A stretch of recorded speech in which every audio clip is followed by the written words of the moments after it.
Bonjour à tous, on se retrouve pour un nouvel épisode de notre petite histoire d'Hennebon. Aujourd'hui, le XVIIIe siècle.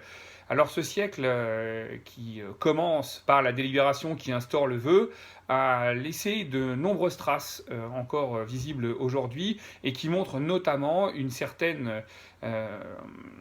certaine richesse, hein, une société qui bouge beaucoup, notamment avec la présence extrêmement marquée de grands officiers de Rome et également de marins. On en prendra pour preuve notamment d'officiers qui, ne pouvant se loger à Lorient où sont les troupes, viennent louer à Hennebon des bâtiments et en font construire. Hein. On a la chance de conserver, malgré les destructions de 1944, un nombre important d'hôtels particuliers. Je pense notamment celui comme l'hôtel Le Gouvelot. L'hôtel Le Gouvelot, vous savez, c'est celui qui fait l'angle avec la rue Nationale, hein, qui est devenue la Caisse d'épargne, hein, qui lui porte le millésime de 1723. On a également le très vaste hôtel Le Boutouillic, qui est lui sur la place Foch, avec sa lucarne. On a la date de 1747 hein, qui est encore visible.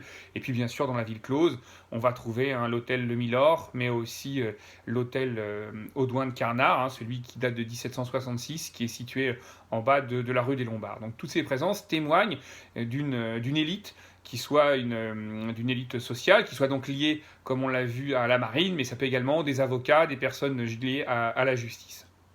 On a évidemment la trace de ces marins et de ces capitaines et de ces militaires, avec deux exemples fameux, hein, notamment le premier, hein, un des premiers, hein, qui est Jean-Baptiste d'Après de Mannevillette, qui lui s'installe en 1750 au manoir de Kergar. Il est capitaine de vaisseau de la Compagnie des Indes, mais il est également cartographe, hydrographe, astronome. C'est à Kergar même qu'en 1764 et 1765, eh bien, il va observer une éclipse, enfin deux éclipses les 2 années suivantes, et on lui doit notamment hein, un atlas cartographique des côtes des Indes et de Chine, hein, le Neptune oriental. Donc on voit un personnage un peu à l'image que l'on se fait du XVIIIe siècle, hein, qui est ce siècle de découverte, de cartographie et de développement de la science. L'autre personnage, l'autre militaire extrêmement important, c'est bien sûr Thomas-Antoine de Mauduit-Duplessis. Thomas-Antoine de Mauduit-Duplessis, dont la famille possédait l'hôtel particulier qui se trouvait à la place de la Barbacane, hein, donc tout près aujourd'hui de la passerelle des Forges. Alors lui, il est nommé lieutenant-colonel de l'armée américaine en 1778 par George Washington, puisqu'il est parti, hein, à l'instar de Lafayette, et bien participer à la guerre d'indépendance américaine. Et cette famille et leur hôtel particulier auront un rôle important, puisque c'est en 1780 que le Congrès américain envoie un envoyé pour demander l'aide au roi Louis XVI, et la rencontre avec le nouveau ministre de la Marine de Louis XVI, qui est Monsieur de Castries, eh bien, se fera dans l'hôtel de Mauduit. Hein, donc un élément clé de l'histoire de l'Amérique, la naissance de l'Amérique, se passe à Hennebon. Autre témoignage mobilier de cette présence de marins, bien sûr, le très bel ex-voto que l'on trouve qui est dans le hall de l'hôtel de ville, mais qui appartient à la chapelle Saint-Caradec. Un ex-voto, c'est tout simplement un don que l'on fait, soit après un vœu, soit quand le vœu a réussi, soit en prévision. Et là, on est sans doute, comme c'était le cas, hein, ces grandes maquettes de navires, hein, puisque c'est une frégate. Alors, il semblerait que la coque soit du 18e et tout le gréement soit plutôt du 19e siècle.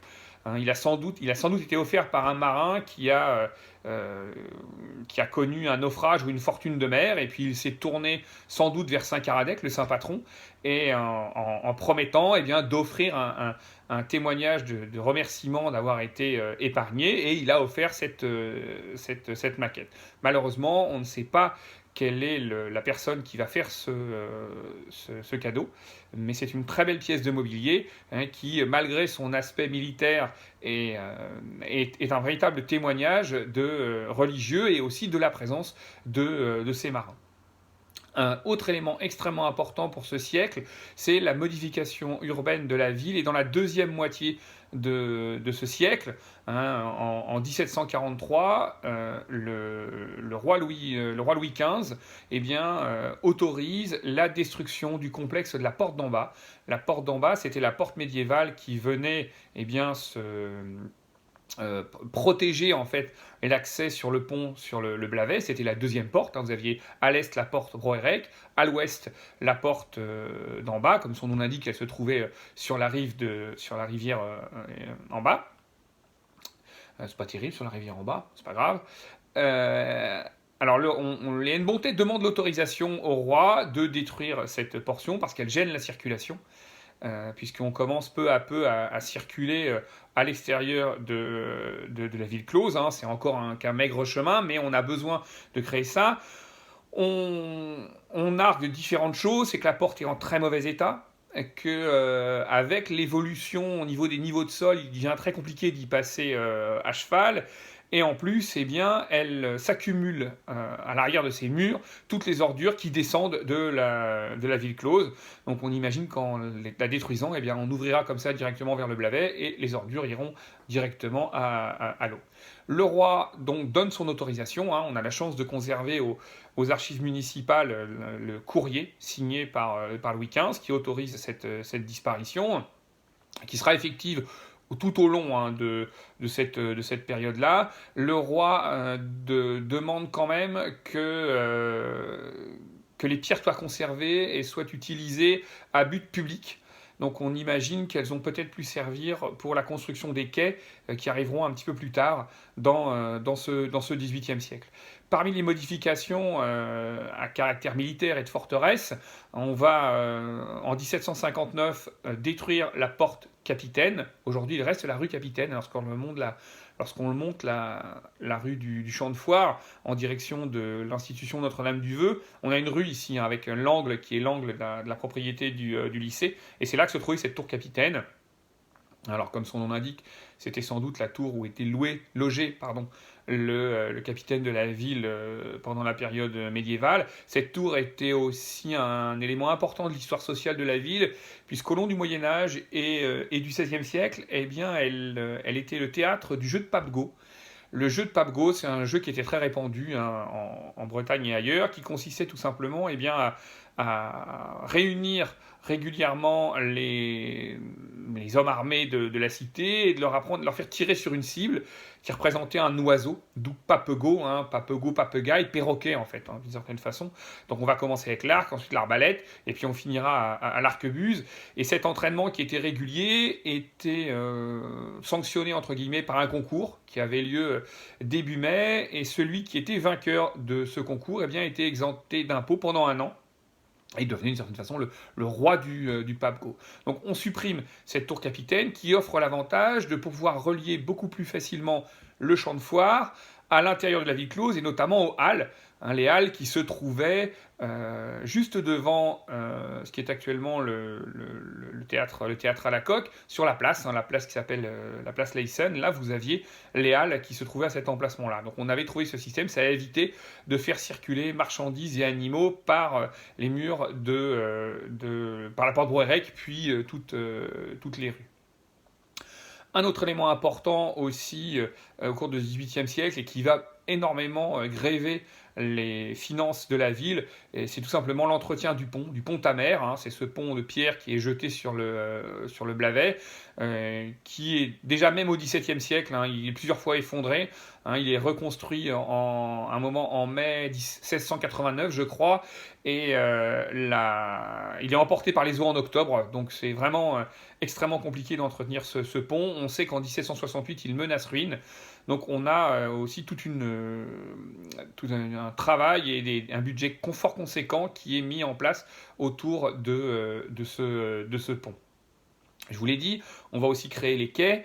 Une des créations des quais, une des conséquences, va être la destruction en 1769 du bastion de Mercœur. Le bastion de Mercœur, qu'est-ce que c'est ? Un bastion, c'est une tour qui a une forme de pointe de flèche. Si vous allez à Port-Louis, vous allez en voir, notamment le bastion des Mouriers et le bastion de Groix, qui sont dès à l'entrée. Alors, ce qu'on appelle improprement de l'architecture à la Vauban, Ces tours apparaissent notamment avec le développement important de l'artillerie, notamment du boulet métallique, qui tire de façon beaucoup plus tendue, qui fait beaucoup plus de ravages. Donc on n'a plus besoin d'avoir de tours assez hautes parce qu'elles risquent d'être prises pour cible. Donc on va peu à peu abaisser les fortifications, on va les remparer, c'est-à-dire qu'elles vont être augmentées par derrière d'un niveau de terre, et ces bastions vont se retrouver tout simplement avec une terrasse sur laquelle on peut disposer des canons, et on peut tirer sur cette partie-là. Et puis l'orientation de la pointe permet d'éliminer les angles morts, et puis surtout rend beaucoup plus complexe la destruction.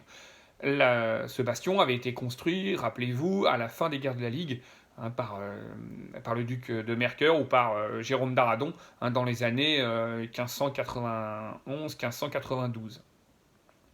Petit mot sur la porte Broërec. La porte Broërec n'a plus de rôle de défense proprement dit, mais elle continue à être utilisée comme prison. Un élément urbain aussi extrêmement important sur cette période-là, c'est la création, l'aménagement de la grande route qui en fait aujourd'hui est celle que l'on emprunte quand on quitte le pont Jeanne Laflamme en direction de Lorient. Quand on est sur la rive droite, on a cette grande route qui monte, le nom de l'avenue m'échappe. Et quand on arrive en haut, on a le petit rond-point, et sur votre gauche, vous prenez la route de Lorient, et sur votre droite, vous allez du côté de Pont-Scorff. Cette route-là est aménagée au XVIIIe siècle.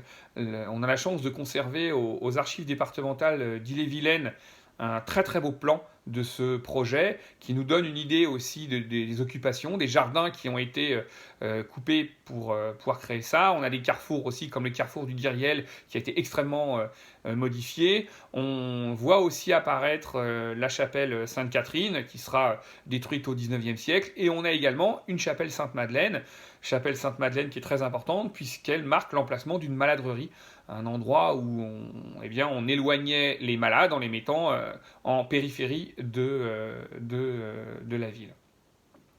1788, c'est aussi un moment extrêmement important, puisque c'est la construction du nouvel Hôtel-Dieu, qui se trouvait, alors vous aviez juste à l'arrière de la basilique, on augmente l'hôpital d'un bâtiment, vous avez le bâtiment qui est en long, le long de la route du docteur Thomas, qui est l'hospice et l'hôtel-dieu originel, celui du XVIIe siècle, et on va construire un très gros bâtiment sur le côté en 1788.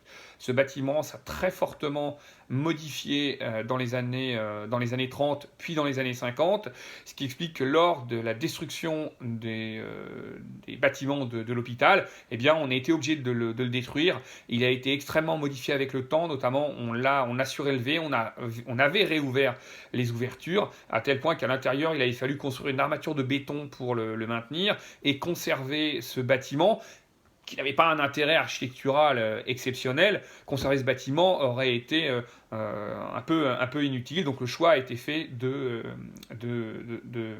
le détruire. Le XVIIIe siècle, notamment à l'orée de la Révolution, c'est aussi l'émergence d'une rivalité naissante avec la ville de Lorient. On a du côté de Lorient, une ville qui commence à prendre beaucoup plus d'importance. On est autour de 16 000 habitants, alors qu'à Hennebont, on est encore à 4 500. C'est une ville ouverte, c'est une ville industrielle, si on peut utiliser ce terme-là, avec son arsenal. C'est une ville aussi prolétaire, alors que du côté de Lorient, on l'a vu, d'Hennebont, on est plutôt sur une ville de notables, de bourgeois marchands, d'ecclésiastiques. On a une espèce de ville, pas au sans clocher, mais on a énormément de communautés religieuses. On est vraiment dans un esprit beaucoup plus, si vous me passez l'expression, traditionnel que celui de Lorient. Il y a des tensions qui sont notamment du côté de la ville d'Hennebont, lorsque Lorient annonce qu'elle souhaite se doter d'un marché. À Hennebont, on a peur que les deux marchés hebdomadaires soient mis en concurrence par Lorient. De l'autre côté, Lorient soupçonne fortement des spéculations sur le grain en provenance des marchands d'Hennebont qui viendraient à les gêner. Vous avez en plus une dimension politique, puisque en 1776, Lorient essaie d'obtenir sa propre subdélégation de l'intendance, c'est-à-dire d'avoir sa propre juridiction enfin sa propre juridiction, ça ne se fera pas. Hein, l'intendance tranche et Hennebont reste la ville Lorient reste sous la coupe judiciaire d'Hennebont. Voilà pour cette brève présentation d'Hennebont au XVIIIe siècle. On se retrouve à bientôt pour une nouvelle vidéo. Au revoir.